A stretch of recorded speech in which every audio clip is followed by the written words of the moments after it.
1.2 square mile mountain. And to let you know that we had a jumper off of Veterans Bridge, and we'll give you just a little bit of information on that.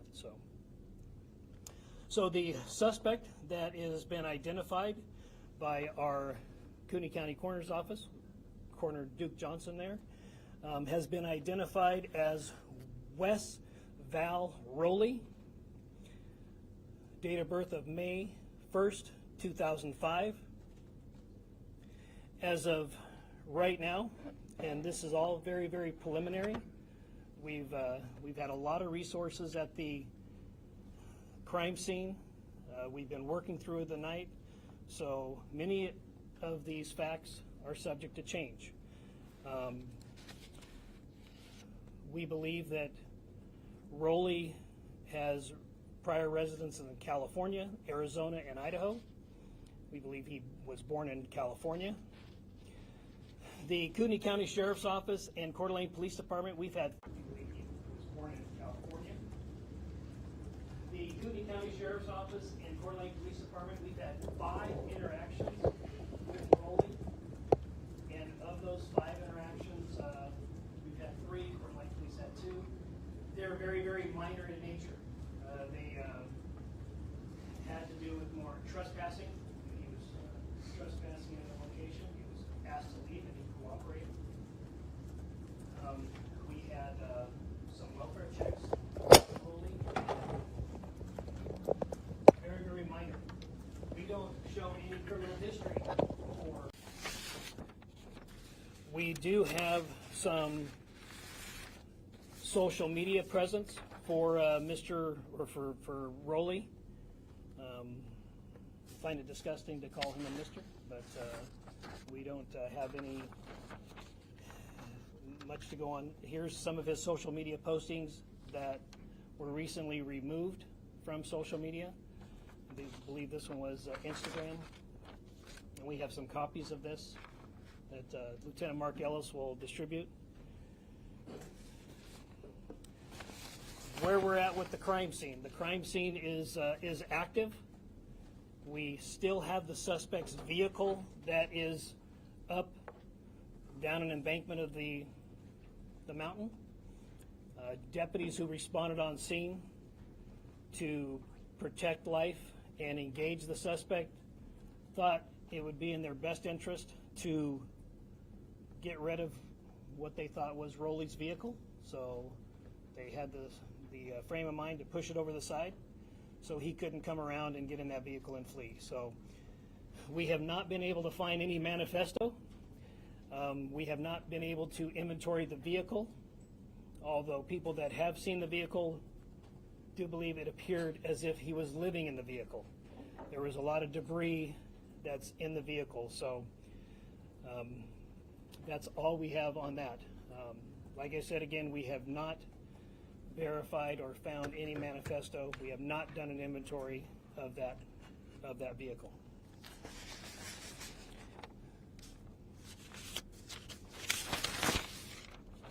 I'd like to give you an update on the fire that we believe Rowley started. Rowley was found to be in possession of a flint starter, and we believe that was his method for starting the fire. That eventually led to firefighters responding. So as of right now, the fire is at 26 acres. It has not grown. It is a slow progress because it's very difficult terrain to get assets, ground assets up there. Idaho Department of Lands is putting a lot of water on it from aerial supports, so that's going rather well. They believe they'll have a fire line around it by dark tonight. There are no structures that are threatened. Again, I'd like to say that last night about 11 p.m. we did receive information that an individual jumped from Veterans Bridge. That is not related to this situation whatsoever. We don't find any nexus to the the murdering of the 2 firefighters and injuring of 1. Now we have some of our incident commander who was here last night. That was the incident command of the scene. We have some of our SWAT operators that were here last night, and we had about 27 containment points on this mountain. And just to give you an idea, when you're setting up a containment in an urban setting, you might have 1, 2, 3, 4 blocks that you're setting up a containment on.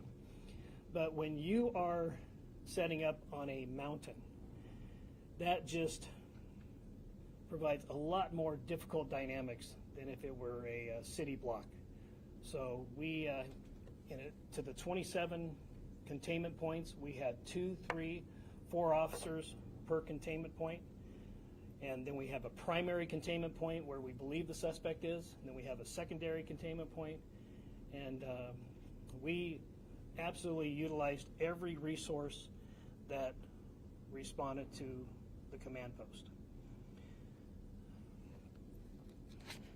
And I do have the incident commander from last night if there's any questions.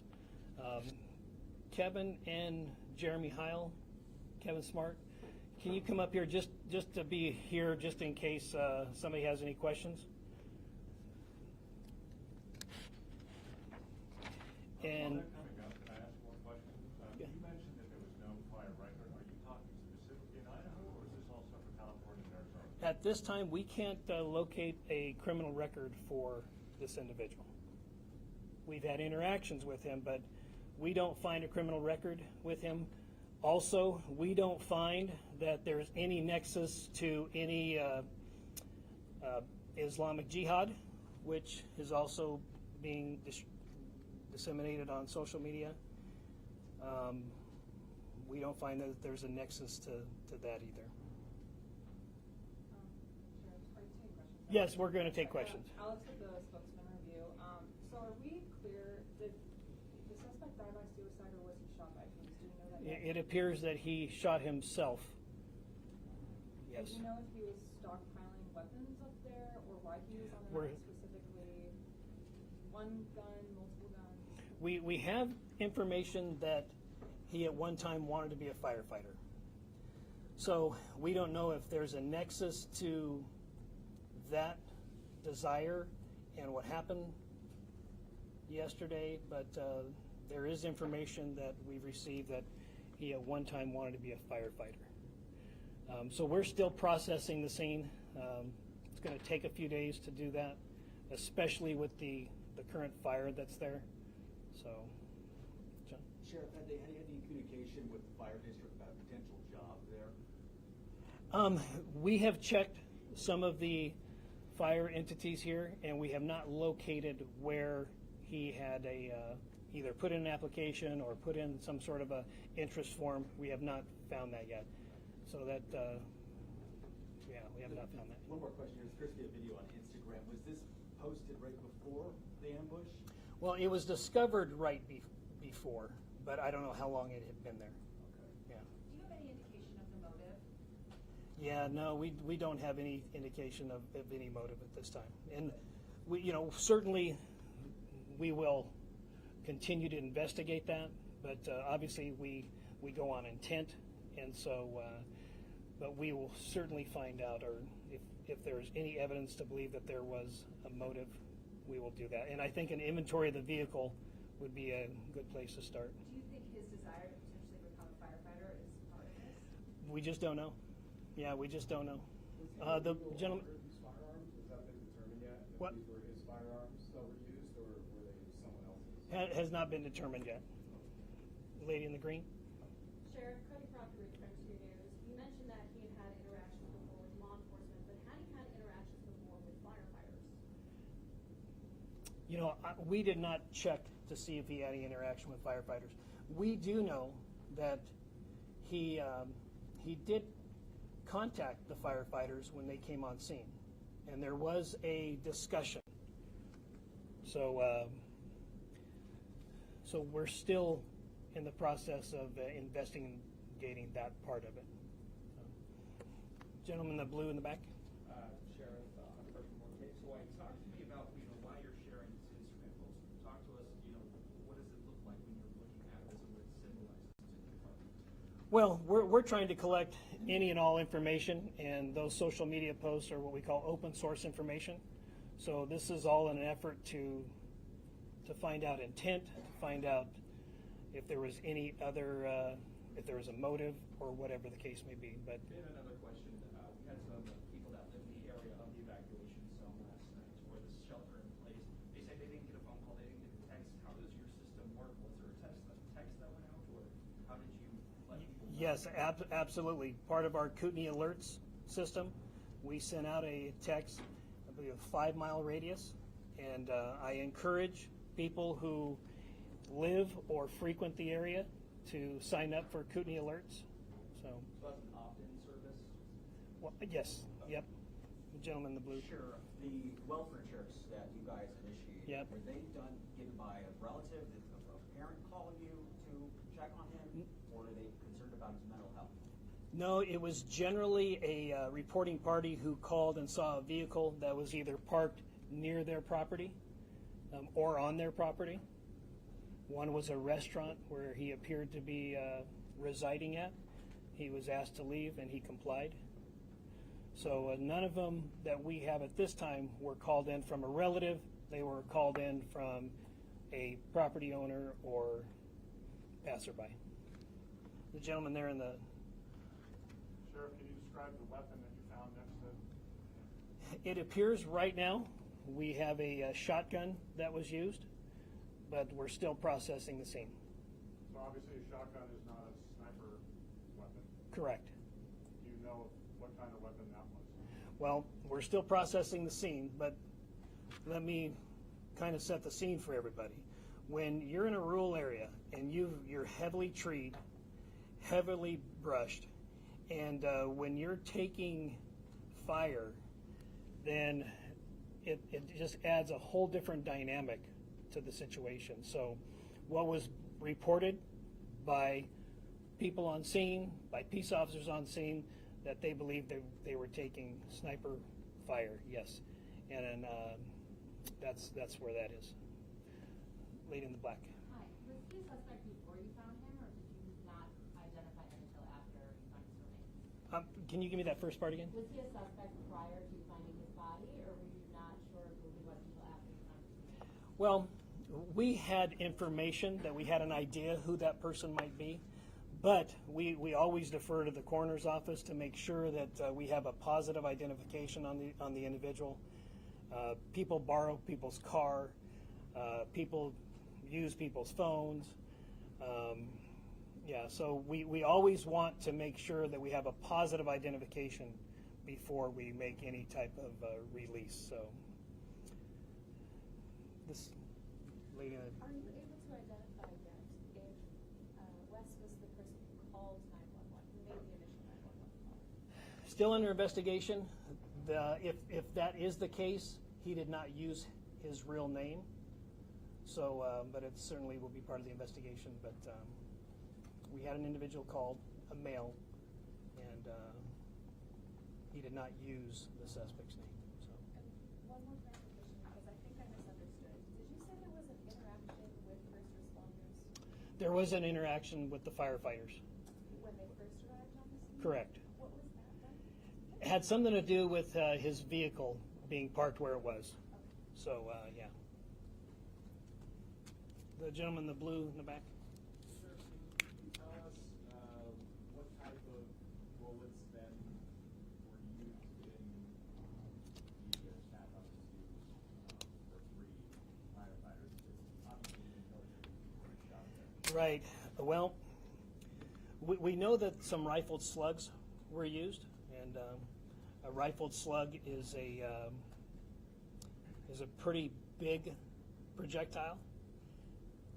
Anybody know off the top of their head how many grains a rifled slug is? What gauge is 1 ounce? Yeah. So generally going to be a 1 ounce piece of metal. But we also have some fragmentation of something. So it's still early on. You know, we have some smaller projectiles And we don't know if that was a fragmentation of one of the rifled slugs or another weapon. Like I said, we are still processing that scene. The firefighters are putting water on it, so we're still processing that. Yes, sir. Sheriff, can you tell us how sophisticated you think this ambush was? Or do you think this was an interaction that went badly? And one more thing, we were just right outside the scene, and we saw a firefighting vehicle come down with 3 completely flat tires. Were spikes used? Was that part of the ambush? No, part of once the rounds started to exchange back and forth, and when deputies got on scene, part of the theory was we don't want him to be able to circle back around and get into either one of the fire trucks or his own vehicle. So deputies disabled the trucks and they pushed over the suspect vehicle off the side of the mountain. I mean, that just gives you a sense of how chaotic the moment must be. Oh, yeah. They're disabling, crippling their own vehicles so that the suspect that's unseen and elusive wouldn't be able to circle back and use it. Right. And we just don't, we just don't know in many cases, even if it's in an urban setting in a retail shopping center, how many suspects there are. Because we're going to get different information, and we have to be able to evaluate that information to see what's credible, what's not credible. We always want to err on the side of caution, but initial reports were there was more than one suspect. Right here in the... I just want to make sure I'm completely clear on this. So at the moment, as things stand as far as the weapons go, you're confident that he used a shotgun. It's possible that he used another weapon. You're not absolutely sure, and you don't know what that other weapon would be. Is that right? Yeah, we're still processing the scene. So we know that there was a shotgun used. Absolutely. 100%. We know that for sure. So. I'm sorry, this is really asking. Do you have like survivalist training or any type of like? We cannot find any evidence that he has had any type of survivalist training. Now, he did grow up in from what we understand, he did grow up in a arborist family, and that they climb trees. And we did have reports that he was shooting at first responders via a tree. So he does have experience climbing trees. I also just wanted to clarify, you had said in the previous press conference, you were talking about misinformation. This is kind of going off the beaten path, but can you elaborate a bit on what that misinformation was? And I guess it felt like you had said families were finding out via Facebook, and I wanted to clarify that. Yeah, so what happened, firefighting and EMS channels here in Kootenai County are not, what's the word I'm looking for? They're not encrypted. Law enforcement channels are encrypted. So pretty quickly there was audio of the help call that came out and was broadcasted on social media. And that is just really, really hard on the families. Had they heard that, and I don't know if they did or didn't, but had they heard that, they would be able to identify their voice of their loved one and just make a chaotic situation more chaotic. So that's one of the... I just want to be clear, none of the families were notified through social media. They were I don't know. I wasn't involved in that part of it. Yeah, I do not know. Lady in the black there? Sure. In terms of just the timeline, I know they provided us with one already, but where does that interaction, that first interaction with firefighters fit there? If they have that interaction, how soon after that is there gunfire? There was an interaction, so they arrived on scene. The initial call was about approximately 1:20. They arrived on scene. I'm going to guesstimate, but I would say probably about 13:50 or about 10 minutes until 2 o'clock. Somebody. One question I have is, you mentioned when you were doing welfare checks, what were those interactions like? Was the suspect just acting normal? Was there anything off about him Yeah, you know, he cooperated on each one. He was told that, hey, the owner is asking you to leave. He left. There's certain criteria that we have to meet to be able to engage in somebody's well-being, and he did not meet those requirements at the time. So, yeah. Jeremy? The shooter's body, is it in a condition where we can determine if there's some drugs or medication in the system? That'll be part of the autopsy, yes. Do you know why how long he was here in Idaho, and also just, I know this is like a popular recreation area, so how many people, just members of the public, may have been up there during all of this hiking and just during the day? Well, it is a popular trail. As far as how many people actually, Lieutenant Klinkefus, do you have any idea of how many people might use it's like 25 miles of trail up there. Yes, sir. On a Sunday afternoon, there could be a couple hundred citizens up there. Folks use dirt bikes up there. They hike, mountain bike, e-bikes, very popular. I don't know exactly how many were there at that moment. There could have been several hundred on the mountain at that time. Will they rescue, with law enforcement jumping, helping rescue them, get them out? There were people that were still coming down the mountain, and this is at approximately 30 hours, or about 3:30 yesterday. So people were still coming off of the mountain. Sheriff, did the Instagram photo that or the story, that you gave us, was his Instagram deleted? His social media has been wiped now, is that by your doing, or, I mean, what was? Preliminary information is that we believe it has been wiped, but we don't know by who. Okay. Yeah. The lady in the Yeah, rust sure. color. Can you tell me what sort of role federal agencies played in what played out yesterday? Or would you have been able to do this without them, or? Yeah, they were very, very helpful in providing assets, providing ground assets, and providing aerial assets. Like I said yesterday, we did have 2 helicopters that had a sniper in them. They were very, very helpful in real-time location of the suspect's phone. That was very helpful. And they were there not to take over anything. Each one of them came up to us and said, hey, what can we do to help? We're here as a resource. So we believe they were very, very helpful. Could you describe those social media posts that are now no longer online? Of course, we've got this Instagram story, but we can't see those posts now. Right, yeah. Like I said, it's either they've been removed or the account has been deleted. So we don't know. We know at one time it was there, but now we know it's gone. So I don't know what previous posts were there. Sheriff, has the suspect's family been contacted, and if so, are they cooperating with the investigation at all? The suspect's family knows of the situation, and they're still processing the situation also. Yeah. Sheriff, is this the camo outfit that you guys found him in? No, this is a previous post. And then has the ATF been able to help you guys pinpoint, like, when he had that shotgun? Have you guys been able to trace back where he bought that shotgun? We haven't got there yet, yeah. Like I said, it's still pretty hot up there, but we'll get all that information. We just don't have that as of right now. Are you more Concerning convinced is it today to have snipers in the air when you've got people who are recreating up there and coming off the mountain? How do you deal with that? Well, it does provide a challenge in the rural area like that, but obviously we would not.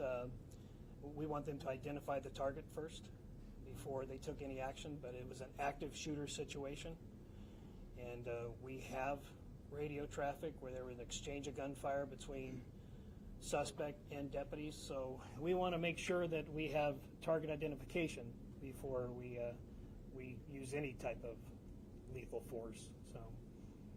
Are you more convinced that he acted alone today than we were yesterday? And can you describe, we've heard that the fire was closing in to the scene as like, can you describe? Like, Yeah, they said that the fire approached within 50 feet, and at that time it was a determination was made that we should probably remove the body and take what we can and then remove from the area. So that was the decision that was made at the time. So you're going through a crime scene right now that has been burned over by fire. Yeah, it's not the perfect situation, but sometimes you have to make the best choice, and that was the best choice at that time. All right, anybody? Just a clarifying question, was he in the tree when he talked to the firefighters who asked him to leave the car? Can you sort of walk us through sort of making that up? We don't believe he was in the tree at the time, but we believe that he engaged deputies from the tree. And you mean gunfire? Correct, yeah. Last night you mentioned that there was a belief that he could be running from spot to spot. Has that been determined that he was moving actively across the mountain? Still under investigation. You know, we want to make sure that we do a complete search of that area, that there's no guns left over, so still under investigation. And then, is there anything you want the public to really understand about this, or do you want them to not do, or any kind of notice? Well, we're still processing the whole situation, but until the Coeur d'Alene Fire Department and the Kootenai County Fire Search and Rescue, until they put out a press release on where to give, I would encourage people to wait for that. There is one particular entity called they just changed their name, but it's called Kootenai County Red and Blue Line. I know them for a fact. I know that the board of directors do not take any money from them whatsoever, but I can anticipate we'll probably have people that are going to take advantage of this situation and try to scam people out of money for it. So I would encourage people to wait until there's an official press release from both of those entities on where to give. Sheriff, really early in the wildfire investigation, but is there indication that he lit them in multiple areas, multiple spots on the mountain, or does it seem to stem from one spot? Yeah, right now we're still trying to contain it. It's not contained at this time. So until we can get it contained and get some investigators up there, then we just don't know at this time. Sheriff, are there 300 people that reports 300 law enforcement involved? Yep. It's a war zone up there. How many shots were fired?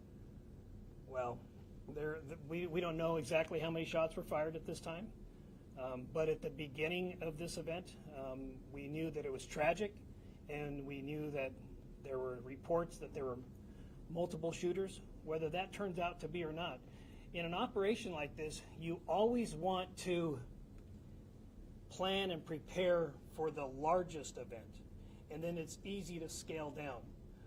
But if you don't prepare for the larger event and you need more resources, it's not a good situation. So the train of thought is always prepare for a larger event.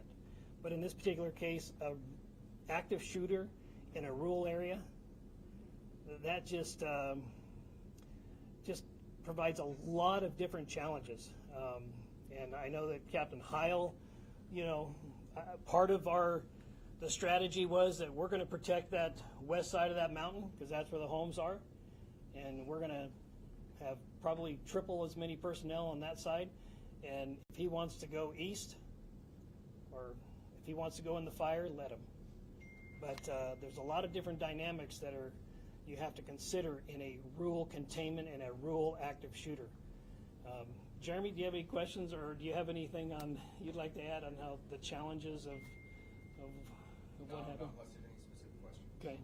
Sheriff, we often hear about cell phone data being used after crimes to determine locations of people. Were you guys actively, for lack of a better word, pinging him as the crime was unfolding? Yes. I hate to, go backwards a bit, but I did see deputies hugging each other and patting each other on the back when I was out there. I'm just kind of wondering what the mindset of your office is right now, and I guess how those first responders are doing after all this. They're in shock. Yeah, absolutely. It's they're in shock and they're still processing it. Yeah, they're in shock. Is there anything in particular you guys are doing for them right now? Well, we are going to support them in anything that they need. obviously getting the families together and to determine how they want to memorialize their loved one, and we will be there to support that. And a follow-up to my pinging question, sir? Sure. Do you have emergency agreements with cell providers for that kind of capability? Yes. Yeah. And what do you do to enact that? You just make a call and say, we got to do this, and off we go? There are certain conditions and requirements that need to be met, but this was certainly one of those cases. Yeah. How effective were the drone units during this whole process?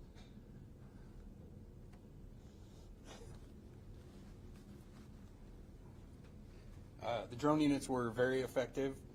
Each agency that helped us out had their own drone with different capabilities, and in the end we were able to locate and verify where the body was when with the drones from the different agencies that were here. Your name, sir? Jeremy Heil, Captain. Spell the last name? H-Y-L-E.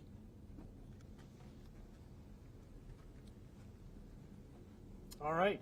We'll take two more questions. Sheriff, I may have missed it earlier, but what exactly was his connection to Coeur d'Alene? We just don't know. We don't know. We know that he was a transient here. We knew that he lived here for the better part of 2024. But as far as when he got here, why he was here, why he chose this place, I don't know. He has relatives in the Priest River area, but I don't know why he chose that. We don't find any nexus to anything else.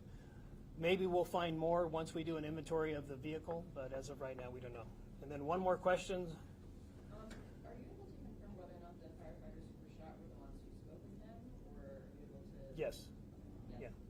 Yeah. Yes.